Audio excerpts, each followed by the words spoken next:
Hello, everyone, and welcome to another Search Engine Journal webinar. Today, we're going to be joined by Jenny Halasz, the president of JLH Marketing and also an ambassador for OnCrawl. She's going to be talking about how to unlock your site's hidden potential when it comes to internal linking. Internal linking, that conversation we love to have so much, but is so important.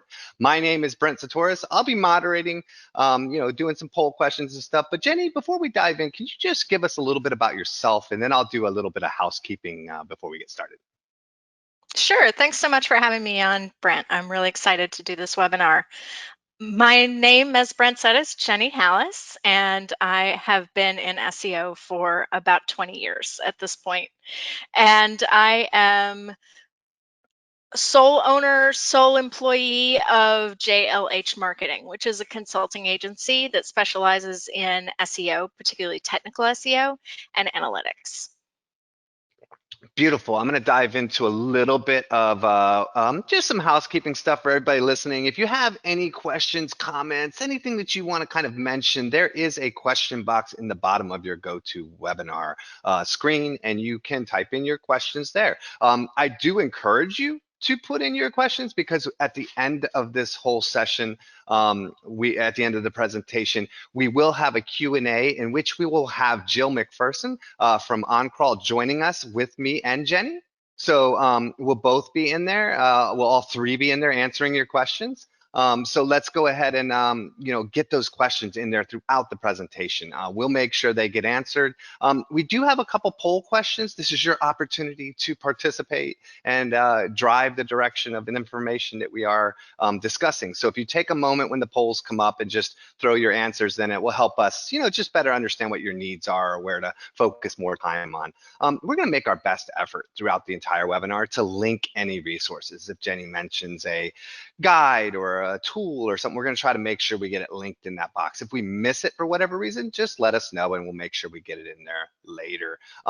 After the entire webinar is over, please stick around and help us out. We have a really short survey we do at the end of every webinar. I mean, it's really short, no more than 5 minutes, but it definitely helps us a lot to determine how to improve these from week to week. So if you don't mind taking the time, go ahead and throw in the box any feedback you have, like Brent talks too much, he needs to get to the point, and I'll definitely try to learn how to shut up faster. Without any further ado, let's let Jenny dive into this really fun topic today, internal linking. Jenny, take us away. Thanks so much. So we want to talk about how to unlock your site's hidden potential. And so to begin with, I'm going to show you a picture of a house. For those of you who are not architects, I wanted to mention that this house is what we would call a very modern house. It has lots of different levels. It's not necessarily everything on the same level. There's even that section over there on the left that's kind of hanging out on its own. And you asked me, well, Jenny, what on earth does this have to do with internal linking? I want you to think about your website as the levels of a modern house like this one. You're going to have some things that are kind of off on their own. You're going to have lots of unique levels that may or may not match up with other levels in the house. But ultimately, you can think about every wall that joins every room and every floor as a link. It is a connection within the site. And so what we're talking about today with internal linking, just in case you're not familiar with that term, is the connections between the pages on your website. Now, there are two main types of linking when we talk about SEO. The first one is external linking. Everybody knows, well, I think everybody knows that the links that point to your website are an indication of value to a search engine. They want links that indicate that the site is of high quality, that it's trustworthy, that it's authoritative. When we talk about internal linking, we're talking about creating those same signals within the website. So you want your house or your website to look like this, not like this. This photo or this artist rendering of the burrow from Harry Potter even says in the book that it looked as though it were held up by magic. And some of us have websites that are like that, right? They're kind of stuck together with duct tape and chewing gum. Working on internal linking is a great way to fix that problem and make a better website. Structure and architecture is so important. And just a couple weeks ago, Dawn Anderson, who is a foremost authority on information retrieval, said she had a dev team that told her that they didn't want to include the main category pages of the site in the XML sitemap because they're not important enough. And I took this analogy of a house to a whole new level, even for me. And that is, you would not yank out the flooring of the second story of a building just because the ceiling of the level below served a similar purpose. So don't do that with your website either. Category and structure are super important. So at this point, now that I've given you a little bit of background on what internal linking is, I'd love to know how often you check or audit internal links. Beautiful. So we have our first poll up there. How often do you check or audit internal links? I've never audited internal links before. Once is usually enough for me. Every quarter, at least once a month, and I'm always working on internal links. Again, I'll give everybody a couple of seconds to kind of get some votes in. We have a couple really close results, so I want to give you guys a couple more seconds to see if we can break some of these close ties. So just bear with us. Again, how often do you check or audit your internal links? All right, I'm going to go ahead and close this out, and I'll share the results with everyone. Yeah, I've never audited my internal links, and then every quarter seems to be at least half the group in those two areas. Pretty interesting. Not super surprising though, to be honest. No, it's not super surprising. It's one of those things that if you're not actively thinking about internal links, then you might be thinking about it more as navigation. So let's talk about that a little bit. When we evaluate internal value, we do it on this scale of 0 to 10. This is just kind of a holdover from the days of PageRank. And by the way, if you want some more background on internal linking, Dixon Jones did a great presentation at Brighton in 2019, which is linked there. But when we talk about navigation and components of this internal link power, we're talking about three main areas: click depth, URL, structure, and taxonomy. I want to give a quick shout out to Kevin Indig here because he has a model called the TIPR model that talks about how incoming links influence the power of internal links. And so just keep that in mind as we're going through this, because I'm a big believer in that. And I'm going to come back to that a little bit later. But when we're talking about these components of internal link power, taxonomy is made up of three main parts. Two of those are governance and logistics. Search engines do not care about those. What they care about are the keywords that you actually use to describe your items. Now, you may be stuck doing a particular taxonomy based on something like how the shipping group is set up, where your information is stored, or how your fulfillment warehouse works. All of these things could be impacts on governance and logistics from the taxonomy side of things.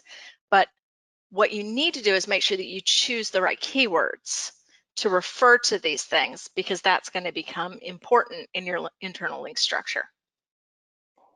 The other component of internal link power is URL structure, and that's canonicals and nofollow. Those are really mostly for controlling crawl. Again, search engines care about them for that reason, but not so much in terms of how your link power actually works. These are just kind of roadblocks that sometimes get in the way, and we use canonicals and nofollow to fix those roadblocks. And then click depth is the other thing. And there's that old adage that every page needs to be no more than 3 clicks from the home page. That is nonsense. You heard it here first, folks. I think it is total nonsense. Links only matter as to the depth from the previous link and the anchor text that's on that link. And when I say anchor text, I'm going back to the keywords in the taxonomy. If you've got a navigation structure that uses the wrong keywords, then your anchor text is probably going to use the wrong keywords. So that's where that comes into play. This is why things like mega menus are so problematic. Now, there are huge sites, eBay, Amazon, that use mega menus very effectively. Home Depot has a huge menu. I'm not saying that you can't do a mega menu. What I'm saying is that it needs to be in balance. So if you are linking to every page of every part of your site in the navigation, then you are linking to every page from every page, which essentially tells Google, hey, none of these pages are important. You ever heard the saying that if you give people too many decisions, then they will not make any decision? It's kind of like that with our websites as well. And so you could see when we look at this uneven value structure that the crawl depth is mostly centered at level 2. Now, that can be a problem. If you've got a situation where every page is linking to every other page, no page is important. There are also very few valuable keywords used here. Because the client is, well, it wasn't my client, it was one of my client's competitors, but because the site uses injury, personal lawyer, personal attorney, Los Angeles, because that's where they're located, like they use that on every single page, and they use that in so many of their links that it creates, again, this word cloud where there's nowhere to focus.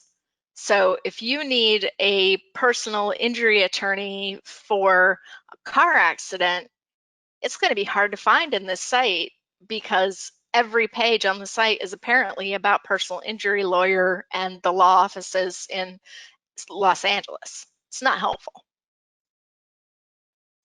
Another way this fails is if you have a template that uses repetitive linking. This is an example of a site where it identifies file extensions, and it's a useful thing because who hasn't had a file extension that they've gone, what the heck does this mean? You want to do a quick search for it and find out, what the file extension is, who created it, how can I use it, etc., right?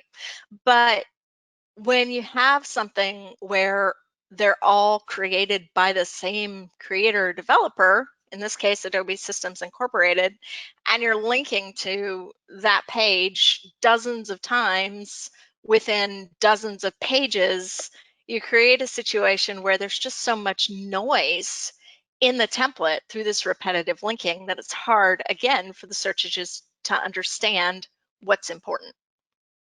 So this is an example of something where the site could probably just make a change in the template so that that last column of file type creator developer isn't linked, and probably see only good things come as a result of it. So what is the biggest internal linking challenge that you face? Now, I know you guys don't audit them all the time, but I'm betting that you still face some of these issues. So let's see what you have to say. Let's see. We got A, finding time, resources to work on them. B, knowing how to identify opportunities. C, understanding how internal links help SERP rankings. D, dealing with links and templates, header, footer, and sidebar. Or E, other. Again, what's the biggest challenge you face in terms of internal linking structure? And we'll give everybody a chance to get a vote in. We're getting pretty close to already having almost the majority of people voted. So we'll give you just another second or two. All right, let's share the results. And it's B, knowing how to identify opportunities. Very interesting, but it makes sense, right? I mean, if you knew all your opportunities, you'd link them and you'd monitor them and you'd be done. So that's not super surprising either, but definitely interesting to know. Well, that's great for me to know because that's the whole point of this presentation. Exactly. So let me show you how to identify some of these opportunities. We talked about site structure a lot so far, and you might be asking yourself, should I change my site structure to be less flat? The answer is ideally yes. You want to have a good architecture, a clear navigation, but let's be realistic here. You can't go back to your boss and say, hey, we need to completely redesign our site today because Jenny Halasz told us we do. No, that's not going to fly. So there are things you can do in the meantime, and I wanted to show you an example. So this is an example of a site that has a really flat architecture. And this is one of my clients. They do third-party fulfillment services for companies that are doing e-commerce. When we broke down all the sections of the site and we looked at the average in rank by depth, and this is one of the tools in OnCrawl that I absolutely love. This is sponsored by OnCrawl, and I'm an ambassador, so expect to see more from them. But looking at the average in rank by depth, you can see the site is very flat. Everything is at level 2 and 3, not much of anything else. But the internal linking really compensates for that, because as you can see, all of those colored lines are connections between these different sections of the site. When I first started working with this client, I said, okay, we've definitely got some internal linking work to do, but I want to point out that this fulfillment category, especially this 23.95% of your site, of your links. And so we want to break that out some more, because fulfillment is definitely what you do, but it's not necessarily relevant to every single page. So we worked on it and we made some changes. And as you can see, over, I think it took us about 4 or 5 months to get all of this implemented. But as you can see, we've really made some changes here. Now, some of that came down to just categorizing things a little bit differently, but most of it came down to really adjusting the navigation, but the primary and secondary navigation on the site to be more directed. And so to show those side by side, the one on the left is what it was like 4 to 6 months ago, and the one on the right is what it's like today. You can see we've really brought that fulfillment value down. So it's 14% now. And then we've added a lot of other sections and tried to really divide the site up in a much more advantageous way. So this client, at the beginning of the coronavirus event, the pandemic, they said to me, we really need to perform better on keywords like alternative to Amazon FBA. If you're not familiar with that, it's fulfillment by Amazon. It's repetitive, but it's what people search.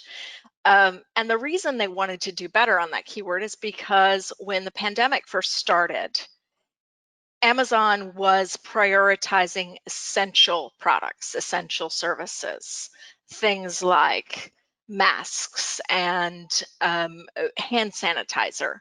And so the companies that didn't provide any of those essential services were experiencing a lot of problems with delivery, and a lot of them were looking for alternatives. So we went and looked, and believe it or not, you can use internal linking to rank better for keywords that you want to rank for. We looked at the ideal traffic patterns in Google Analytics, through OnCrawl. If you're looking at the average in rank, this is kind of what an ideal traffic pattern looks like. So you have most of your sessions coming from pages that have or coming to pages that have really good in rank. When we looked at this Amazon area of the site, fulfillment by Amazon, we found that we were not looking at an ideal traffic pattern. So clicking into it, you could see what the URLs are that go into that in rank and where the big opportunities and failures are. By doing this, we were able to see that the client had this Amazon fulfillment alternative page, has a great in rank, really worked hard in the site, but not getting a lot of traffic from search. And the reason it wasn't getting a lot of traffic from search is because we had this "is Amazon FBA right for your business" page that was competing for that keyword. So what we did instead was consolidated the pages together, added a link to the how to sell page, used that in rank that was already on the Amazon fulfillment alternative page to really optimize for the Amazon FBA keyword, and saw a great result. Another thing you might look at is when you're looking at that and you see that your top group of pages for traffic don't have the highest link power, well, why would that be? And this is, again, a not ideal layout of in rank. We see that one of these really low in rank sections is getting the majority of the sessions from Google. Well, why would that be? We were missing an opportunity. So when we looked at it, we realized that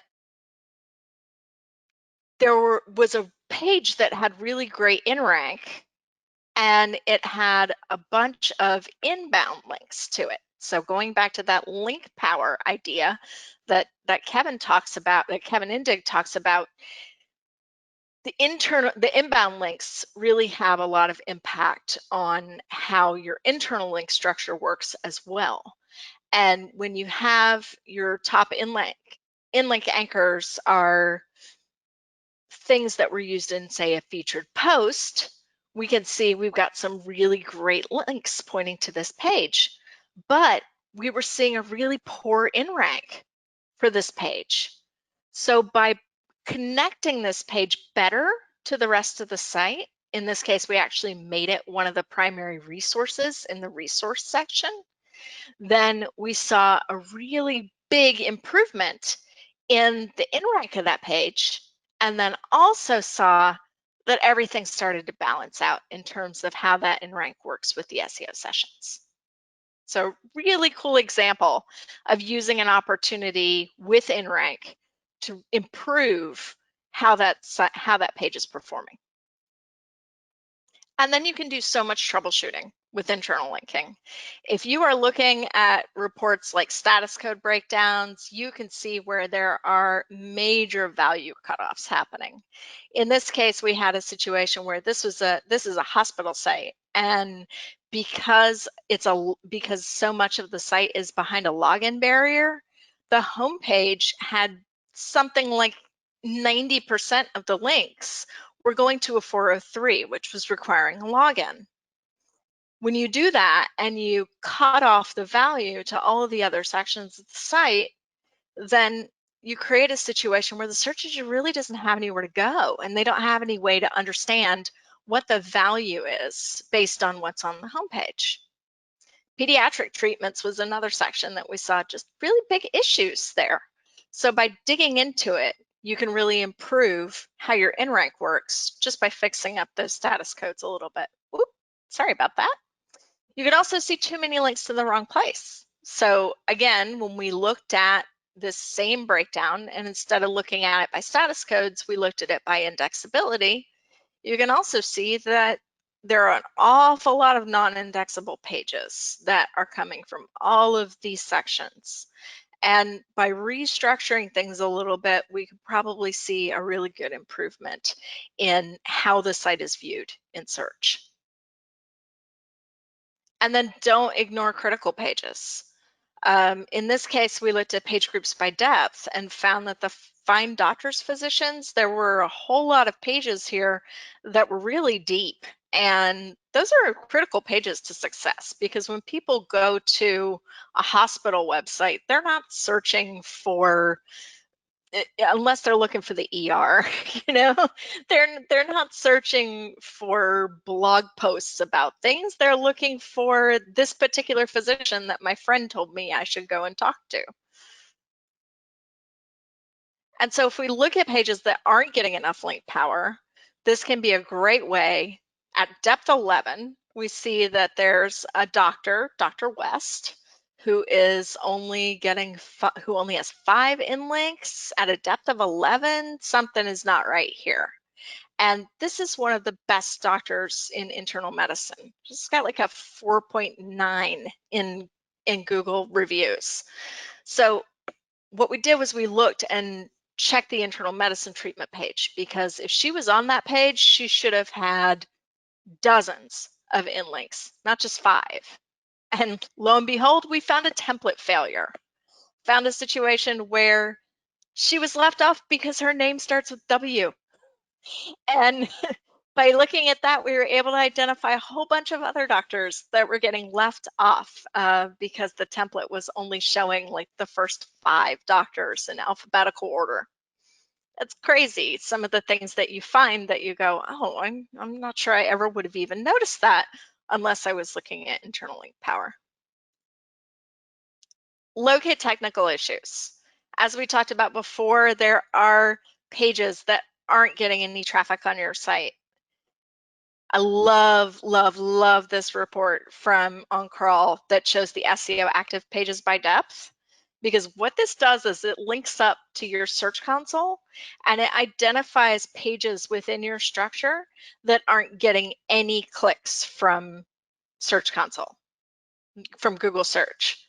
And that's great to know, because it can really identify things that either aren't working or aren't being seen, or you know, you might get the page indexed, but if you're not getting any traffic from it, does anybody really care?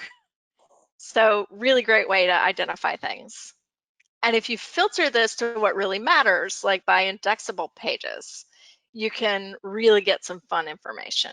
So I'm gonna blow this up so you could see.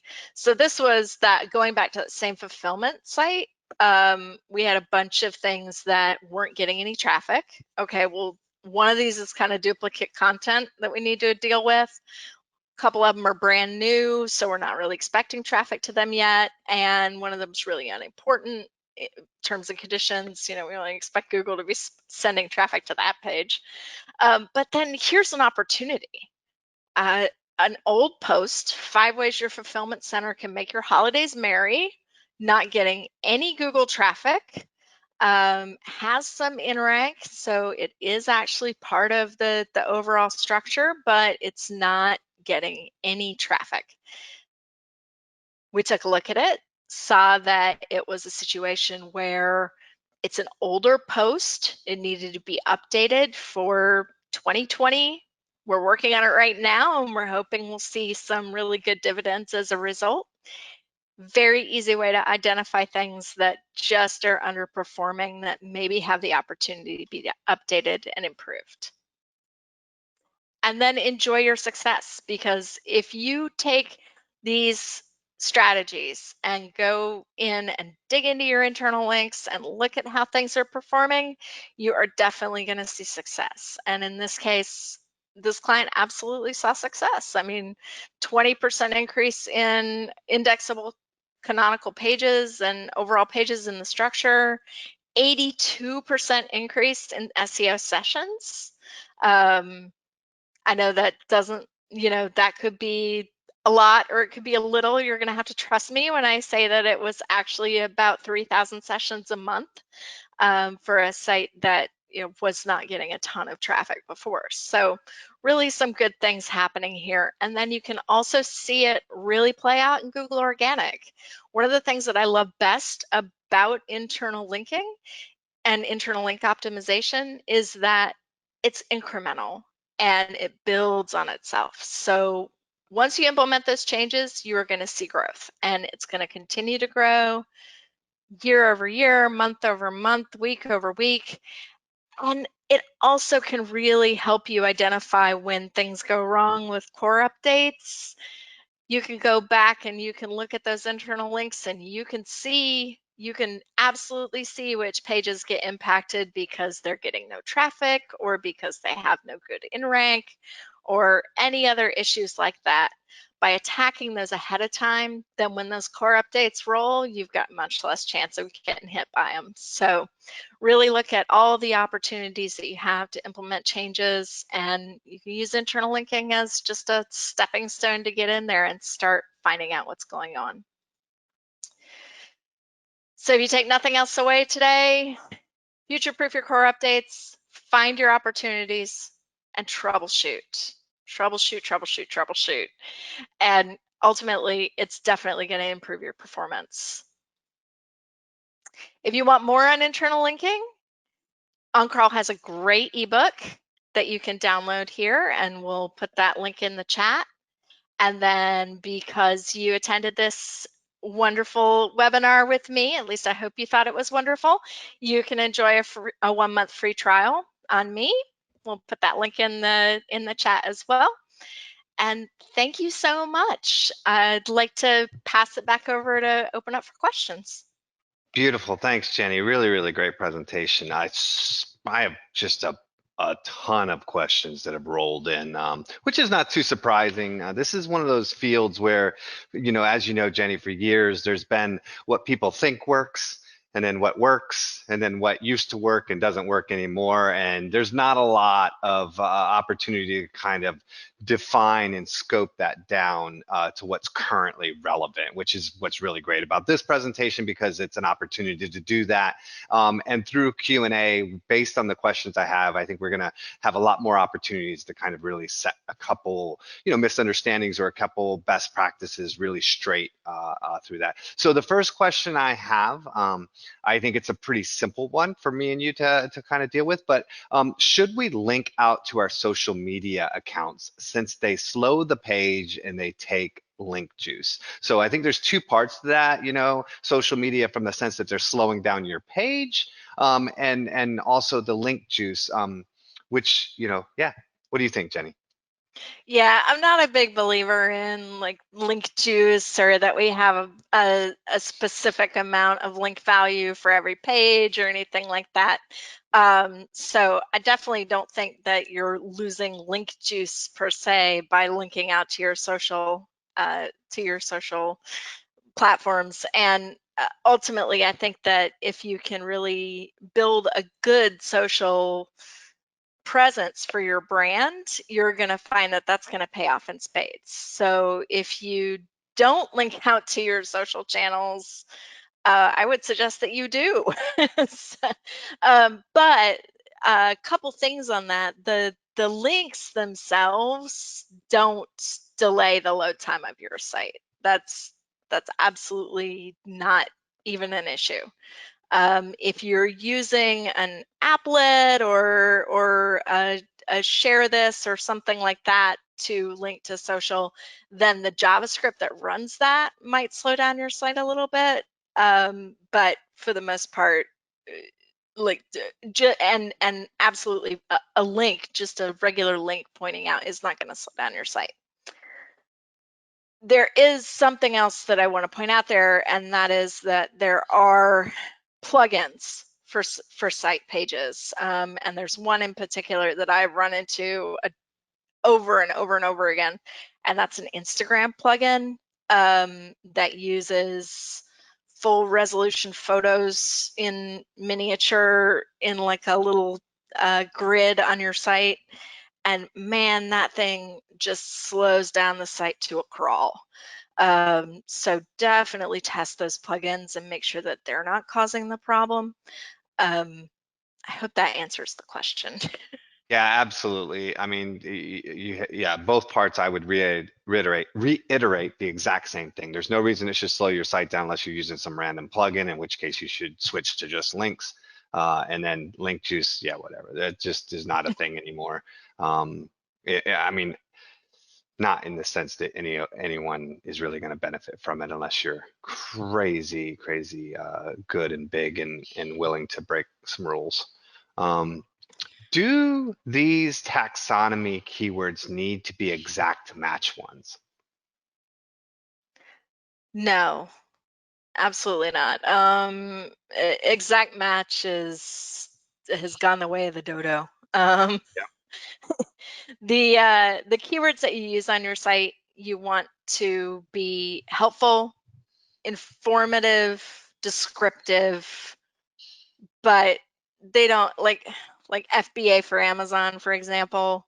Like the client wanted to rank better for alternative to Amazon FBA, which if we wrote that out, it would be alternative to Amazon fulfillment by Amazon. Like, that doesn't make any sense in an actual sentence. So we wouldn't use that. And we wouldn't use it in link anchor text either, because it just doesn't make sense. So yeah, that's a really long-winded way of saying no. I don't think the exact match matters at all.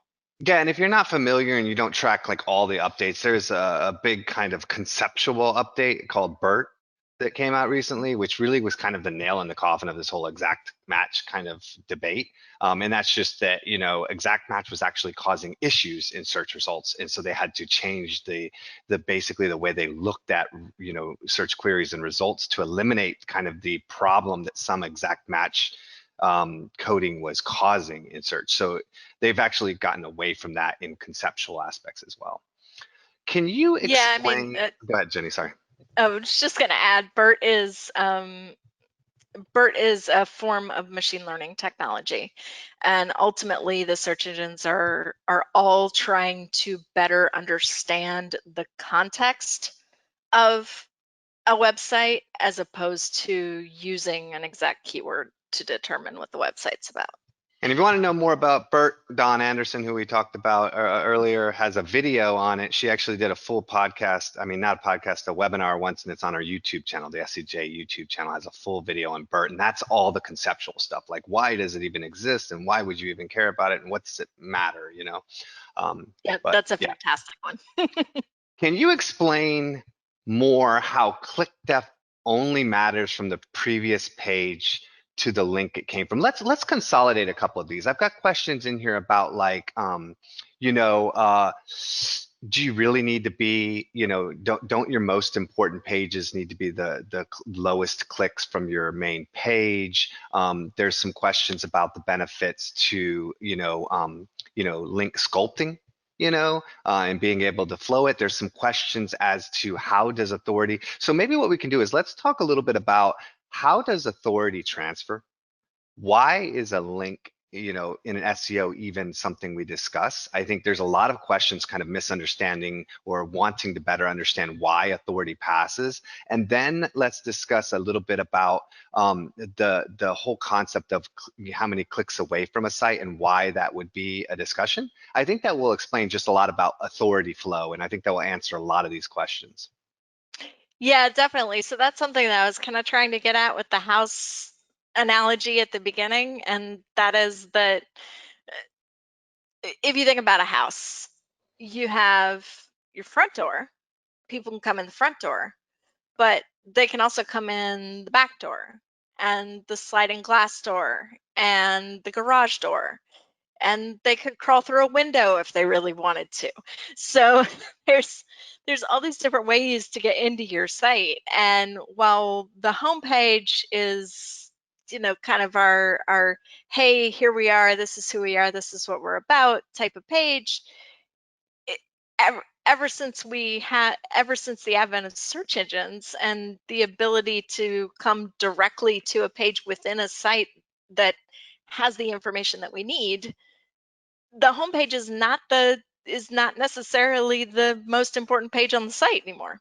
So if somebody does a search and they're searching for some random thing within, let's just say you're searching for an iPhone case within Amazon. Amazon is not going to take you to the homepage of their site and have you filter down through the, you know, phone accessories and cases and iPhone 5, and, you know, like it's not going to send you through all of that. It's going to take you directly where you need to go.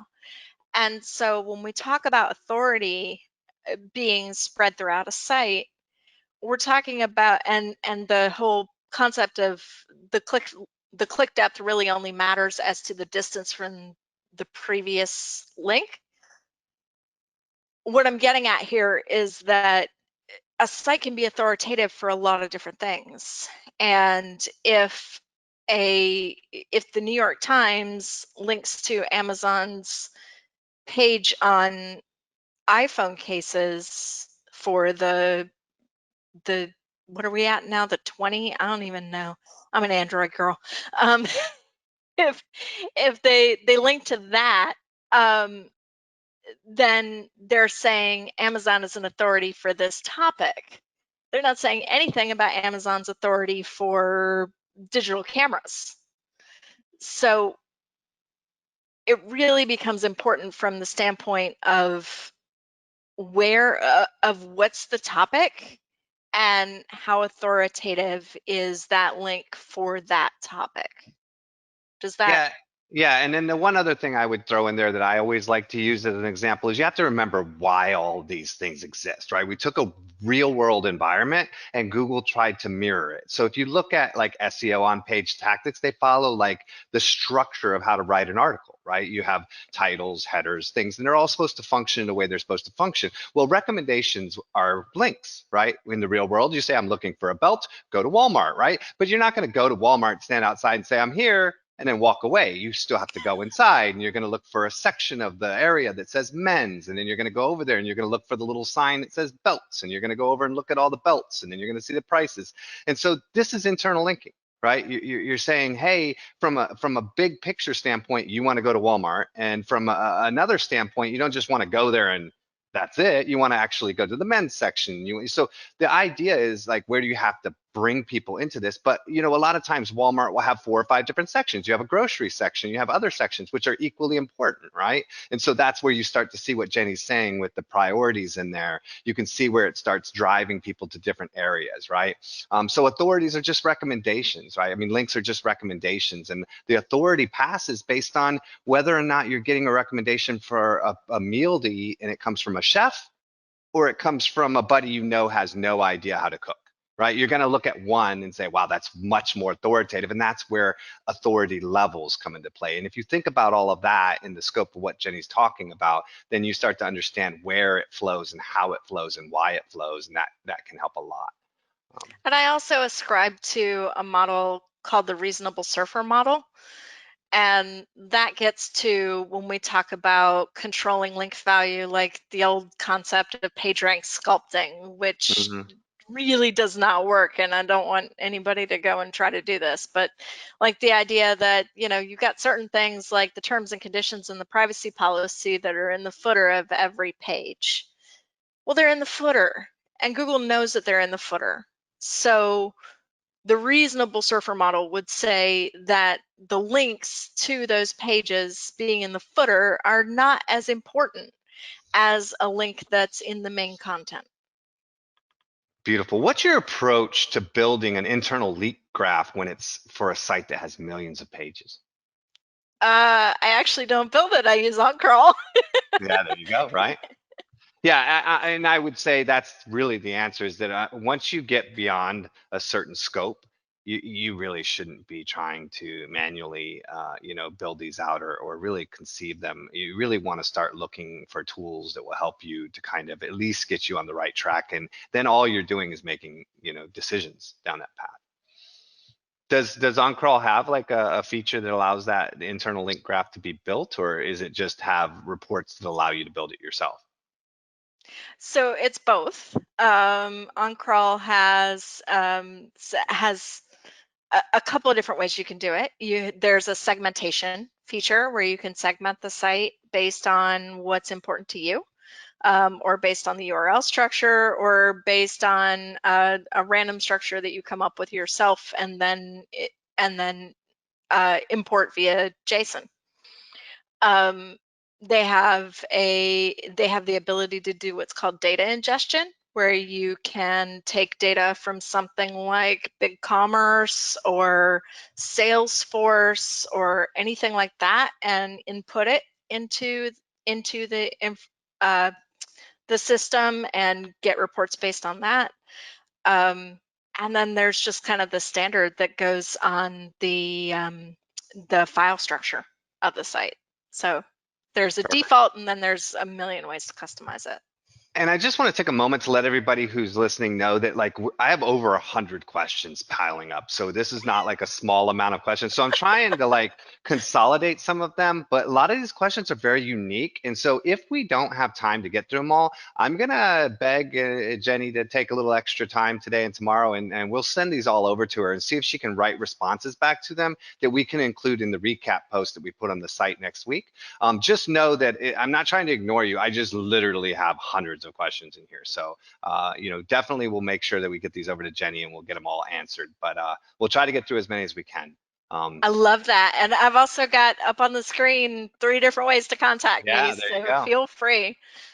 What UTM parameters in internal links, does that affect the performance from an SEO perspective? Go for it, Jenny. Oof. Don't use UTM parameters in internal links. Don't do Yeah, it. there you go. Um, yes, you can use them if you have no other option or alternative, but use canonical to control them so that you are not creating multiple copies of the same URL. That creates such big problems for Google. But I don't even And understand why you'd use UTM anymore for internal I, links I mean, I anyway. I think mean, I it's don't know kind of what the the poor purpose. man's link. I don't mean poor man. That's dismissive. It's kind of the alternative to using some kind of click tracking technology. But doesn't doesn't Um, is it doesn't Google Analytics at this point have the layers and tags enough? I mean, you should use Tag Manager and use the layers through Tag Manager, and you would get all the information without having to use any of the UTM parameters. yeah, exactly. So you might look at that. Whoever asked that question, you might look at like do a little research into Google Tag Manager and layers, and you can get really, really specific in there without having to mess, with some of these. And you can do some Google's searches. You can like search. People do presentations all the time about like different layers they came up with, and you can do a ton of stuff with that. It can be super beneficial. So, I'm going to give a big old shout out to Annie Cushing right now. oh yeah, of Her course. site is Analytics, like analytics, but Annie.com, and she has everything you could ever want to know on these topics. She is a wealth of information. I have bought almost all of her templates over the years. And I need to do an audit or I need to do something. She has some of the best templates. So definitely a big shout out to her as well. When it How do comes you, to analytics, like yeah, and figuring out how to track something, she's just one of the best. how do you feel about URL fragments? Are we better off creating separate pages instead? Ooh, okay. So there are URL fragments officially are a JavaScript construct caused by use of Ajax. And if you're using like the hashbang symbol, which some people would think of as like a number symbol or a pound symbol in a URL, Google is not going to crawl past that hash.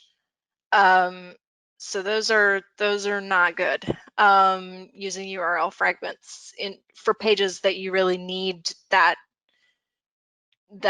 post render content to be indexed. But hone in on that sentence. Google will not read past the hashtag right there. So it's important to note that. Yeah, that's official. I mean, that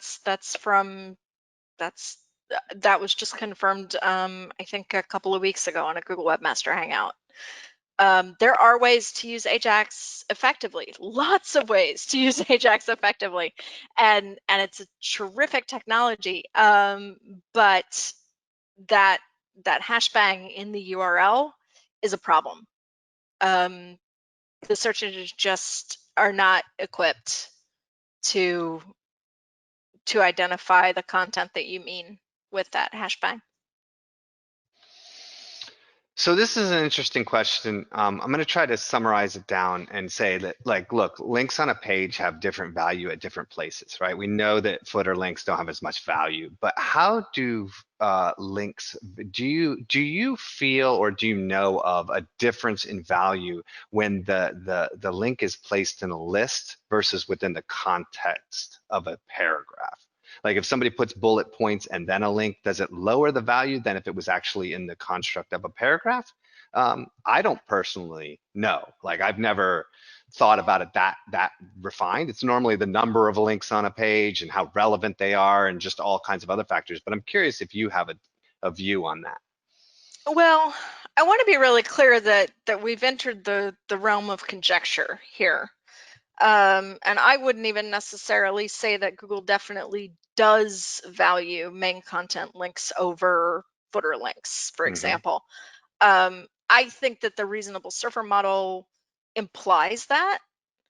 And then I also think that the reasonable surfer model implies that if the link is useful to the context and the content of the page, then it probably doesn't matter whether it's in a bullet point or a list or an image with alt text. Yeah, I'm sure there've been some studies done on that. Like I'm part of the SIA, I think that's called SIA Institute, which is a group that does a lot of testing. It's but it's still like Honestly, any kind of test that you do is gonna be is gonna have so many things that you can't control that, that you what I can what, only what I will say, guess. Jenny, is people have done these, tests with much stronger signals for years, and Google just simply says that's not true. It doesn't matter. It's all coincidence. When you have 300 plus factors, that all different weights can affect your ranking, and then you go into something that's so minute of a factor, under nestled under so many other factors, you would never be able to truly define this. So I guess the answer is your guess is as good as ours when it comes Pretty down to it. much. I Um, mean, I would say do what's best for your users, yeah. and it's probably going to be fine. I know that's What a I bit of a normally say, cop out, but well, I normally say there's better places to spend your time. If you get down to a point yeah. where you're trying to move the needle 0.0000001%, like you would be better off focusing on just doing some bigger like survey type or bigger white paper type content, or creating some really evergreen things, or creating something that's so unique that everybody has to link to you, would be a better use of your time than really trying to figure that out. So just again, what Jenny said, do what's best for your customers. That doesn't seem to hurt you these days. It seems to be the guiding force, right? Between eat and everything else, it's like do what's best for your customers, and you're gonna, come out on top. Well, and I don't think it's a these days thing either. I think it's kind of always been that way. Eh, Um, I had some friends that were able to play with that system quite a bit back in the well, day. sure, the technology certainly improved. Currently, this individual is overhauling their site's top level navigation. They want to know if where we're streamlining the navigation. They want to know, is it possible or a good idea to streamline the navigation bar, then update internal links elsewhere, i.e., on the on-page components of other pages, right? Like maybe in the footer or in the sidebar elsewhere. For what it's worth, the site currently seems to be siloed into sections, but then has everything linking to everything within those sections. Yeah, yeah.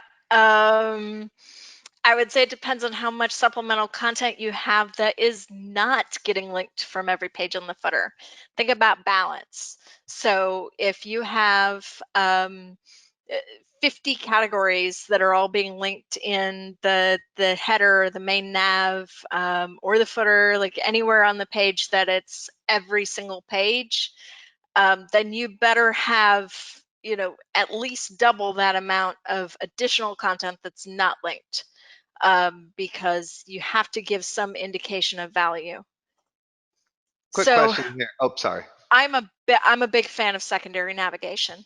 So if you have really disparate categories, then link all your primary categories in your main nav, but then have a secondary navigation within those sections that's only for that section. Uh, Every time usability and library science supports a structure like that. So I see no reason why we wouldn't want to do it on our websites. Awesome. Quick question here. Short answer preferred is what they put right from the start. So, Jenny, don't blather on for 15 I don't minutes. know. I mean, I'm just saying that's the actual question. Short answer preferred. How is OnCrawl different than a tool like Screaming Frog? Okay. I guess Very they're thinking simple. like the focus, right? We always say there's focus. Like, oh, Screaming Frogs is, this. Ahrefs is for links and SEMrush is for content. And, everybody's got their kind of like shining star. So I guess that's what they're looking for. Yeah. I'm one word, enterprise. OnCrawl can handle enterprise level sites, the volume of pages of an enterprise site. And Screaming Frog's awesome and I love it, but it starts to choke at about 300,000 pages. Beautiful. How would you suggest to unflatten a site with a very niche keyword target? You have a very niche target, right? You maybe you're going over certain types of loans, or you do certain types of very specific law or medicine, or you really provide something that's niche, but you want to kind of unflatten your site. Do you let the SEO dictate you and go in that direction, or if you're really flat, do you just stay flat? If you're really flat, just stay flat. Um, use your internal linking to try to improve and elevate the things that you think are more important. I'm working with a client right now that does securities exams for financial services, and it's pretty flat because it's all the different exams, and then within each exam we have a study guide and we have free practice questions.